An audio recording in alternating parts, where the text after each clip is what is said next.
On a scale from 1 to 5, 6. What's up? What it do? It is your boy Alan C. The place to be.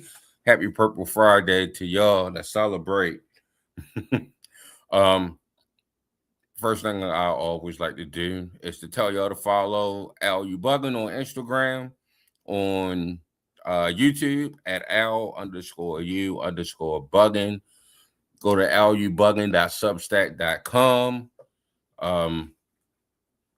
And follow the Substack there. Smash the like button, do some comments on the YouTube video, whatever else you guys can do there, share it, whatever you need to do. I appreciate all the love and support that I've been receiving from you guys, and it does not go unnoticed. So I definitely do appreciate it. Second order of business is to shout out my Sideline Talk family.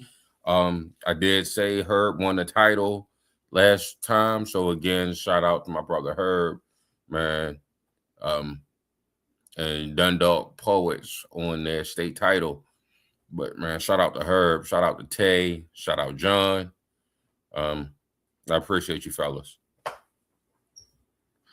All right, man, we had a hell of a game last night. Seattle now in pole position in the NFC and pole position in the NFC West. They did beat the LA Rams last night in overtime, 38-37. The Rams become the first team to lose after scoring a touchdown in overtime. So this has been a great game, a great season thus far in the NFC West, man. You got two teams with 4 losses. You got one team with 3 losses. So they all fighting for the top. So this thing gonna go back and forth and whatever, all season. And for these last final 2 weeks for them and 3 weeks for the 49ers, man, it's going to be interesting. Some numbers from the game. Sam Darnold had 22 completions on 34 attempts, 270 yards, 2 touchdowns, 2 interceptions. But he did throw 2 2-point conversions, one of which was very controversial. I don't understand how that one stood, being that the whistle was blown and the play was blown dead. But neither here nor there, Sam Darnold did deliver when it was time for them to deliver. So Sam Darnold, man, shout out to him. Kenneth Walker III had 100 yards and a touchdown. Jackson Smith Enigma had Njigba, I believe. JSN, let's just call it that. Let's not even confuse myself with the jargon. JSN had 8 catches, 96 yards, and a tutty. So shout out to Seattle. But Matthew Stafford, man. MVP Matthew Stafford. I might as well just go ahead and complete the full phrase. MVP Matthew Stafford had a hell of a night in a loss.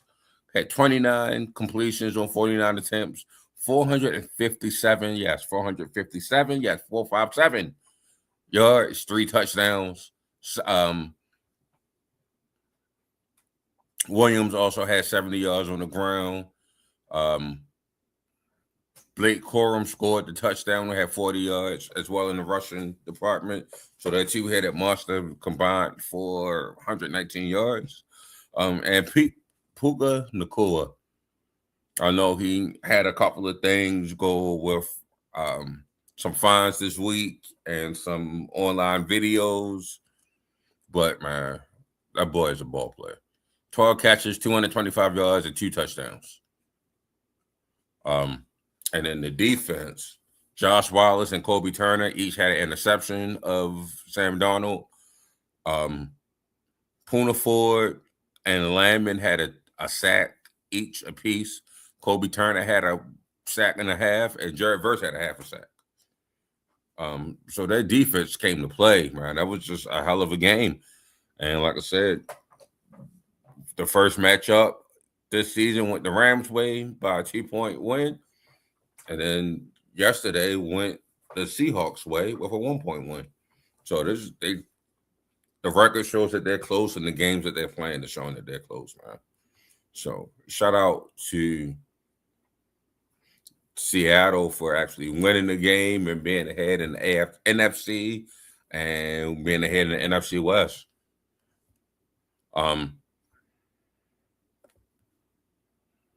College football playoffs start up tonight. So after I sign off, y'all can go ahead, go over there and look at College Game Day. It's on now.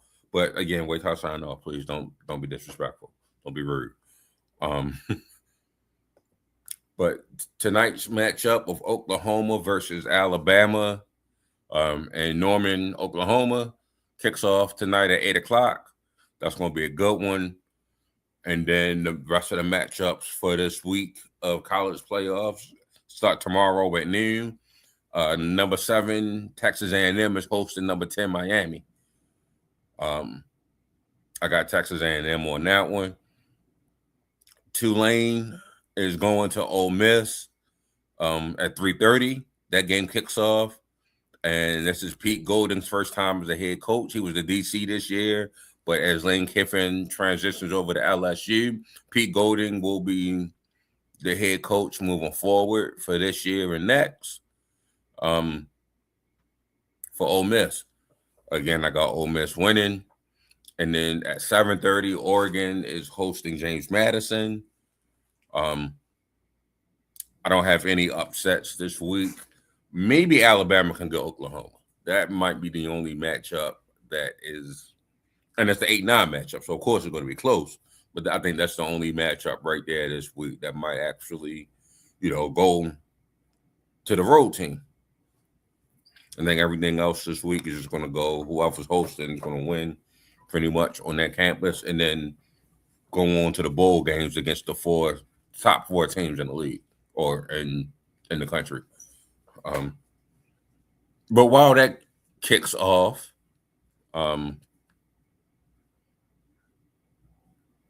tomorrow, we will have NFL football kicking off tomorrow. See, so at 5 o'clock, you have Philadelphia and Washington. So while the college football playoffs is going on, NFL, not necessarily playoffs, but playoff implications is going on. Philadelphia win, and then they eliminate the Cowboys. Pretty simple. Washington is already eliminated, and they shut down Jaden Daniels for the rest of the year. But Philadelphia win, and they're in. As simple as you can put it.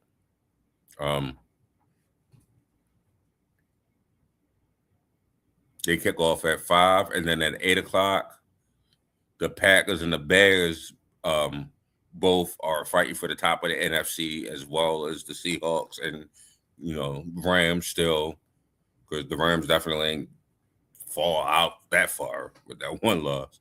But the Rams are still losing. Actually opens up Packers, Bears, 49ers, Seahawks, all of them fighting for the number 1 seed.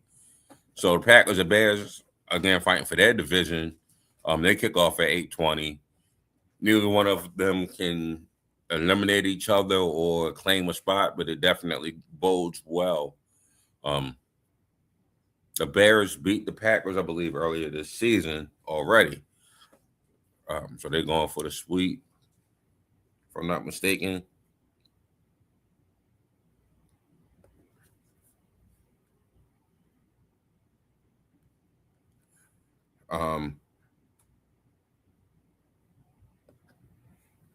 Sorry about that.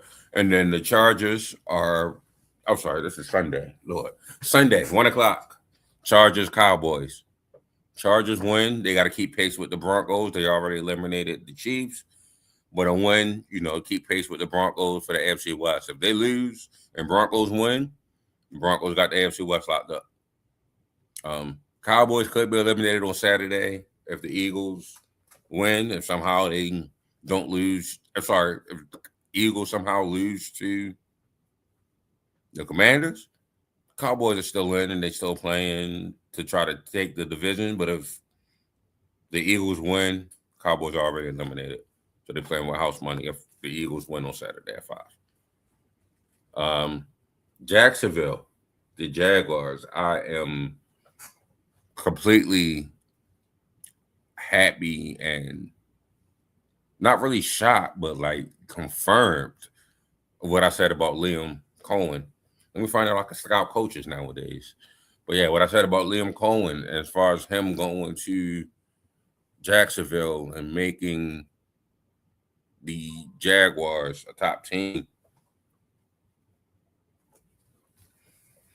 Jacksonville, they in the playoffs with a win and a loss by either the Texans or the Colts this week. Like I said, the Broncos could win the division with a win if the Cowboys somehow beat the Chargers at one. Again, I think the Cowboys are still going to be playing. I don't think they're shutting anybody down at the end of the season. I think they're still going to be playing because the Packers got they got a number one from the Packers, and then they got their own. So they got 2 picks anyway, so don't need to really tank for the Cowboys. Also, if Detroit lose, I mean, they have no way of winning the division, but no one will be eliminated in that Lions versus Steelers matchup. They match up on Sunday as well. So again, that's not a lose. If they were to lose at 4:30, they're not out of the playoffs, but they are out of the NFC North contention. And somehow, if funny thing, if the Packers and Bears come to a tie on Saturday, let's just say they decide to go ahead and take a tie. If Detroit loses, Detroit's out. That's the only way Detroit could be eliminated if the Chicago Bears and the Packers come to a tie on Saturday. All right. And then nightcap on Sunday, New England versus Baltimore. Come on, boys. Y'all know what to do. Y'all know what to do. So New England clinches the playoff spot if they win at the bank. The Ravens are fighting to keep pace in the AFC North. Y'all know what to do. Y'all got to win. There's no other way around it. We'll talk about that game a little bit in a minute. But San Francisco clinches the spot on Monday night if San Francisco were to win against the Colts.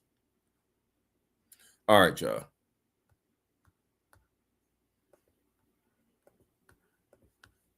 All right, y'all. Sunday Night Football. Baltimore Ravens, New England Patriots. Like I said, it's not necessarily for the division, but it's for the division. Y'all let 2 games go, so y'all got to make them 2 games up by beating the Packers next week. We're focusing on the Patriots this week. Chidobe Awuzie is doubtful for this game, but I don't think he'll play. Somehow, some way, Kyle Hamilton popped up on the injury report today. It's supposed to be a walkthrough.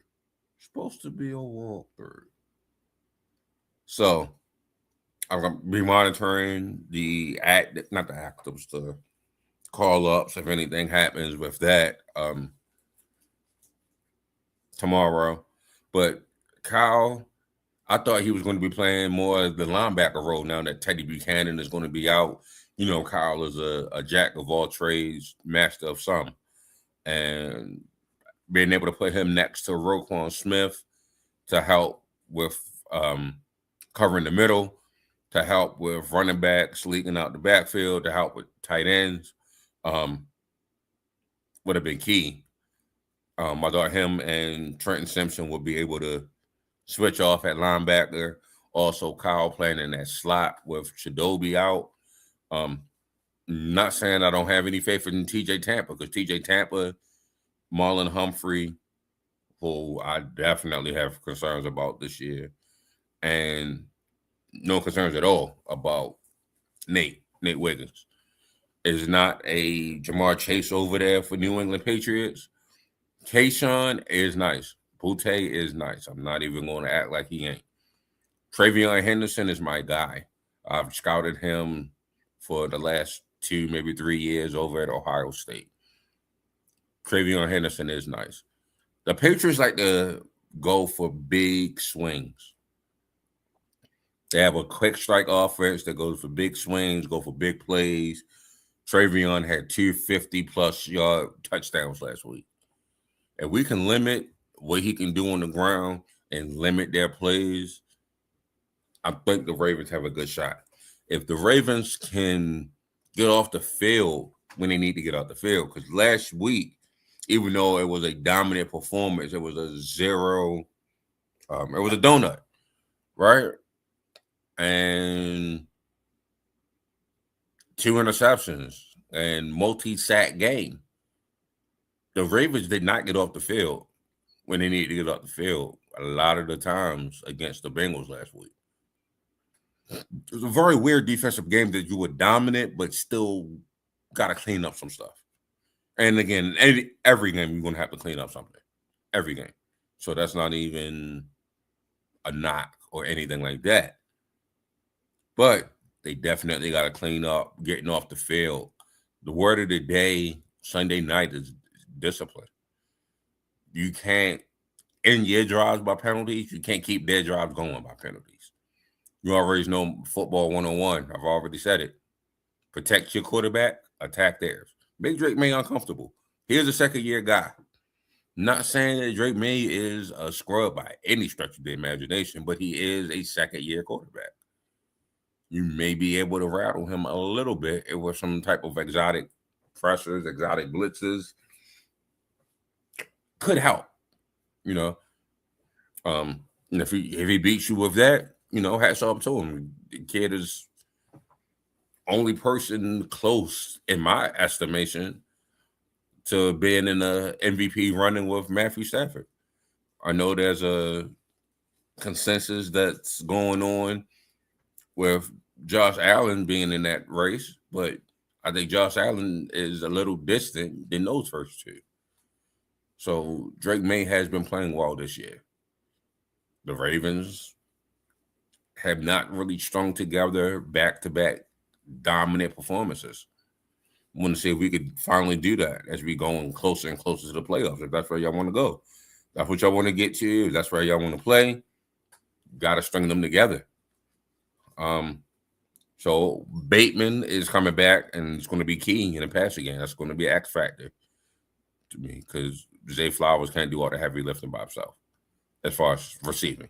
Zay Flowers and Mark Andrews can't do all the heavy lifting. We need Bate to get some. We need Hop to get his. We need Likely to get his. And then lastly, I said the pass game, but they're more susceptible to the run, more susceptible to the run nowadays. So if the Ravens can get a run game going, get Keaton involved, get Rasheen Ali involved, get Derrick Henry a bunch of carries.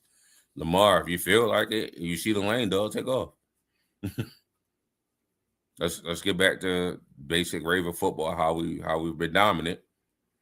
Like I said, extend drives, finish drives. Lord, how many times we get to the red zone and we got to bring in Tyler Luke? Let's finish these drives,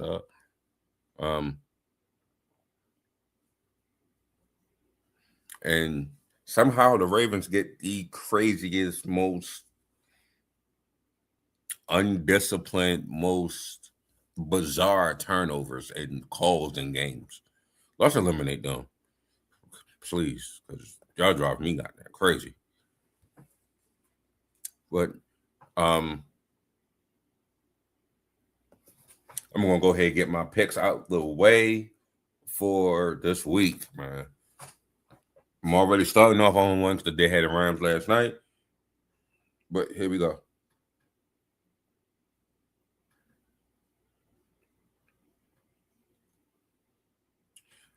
So Saturday, I do have the Eagles beating the Commanders. I have the Bears beating the Packers.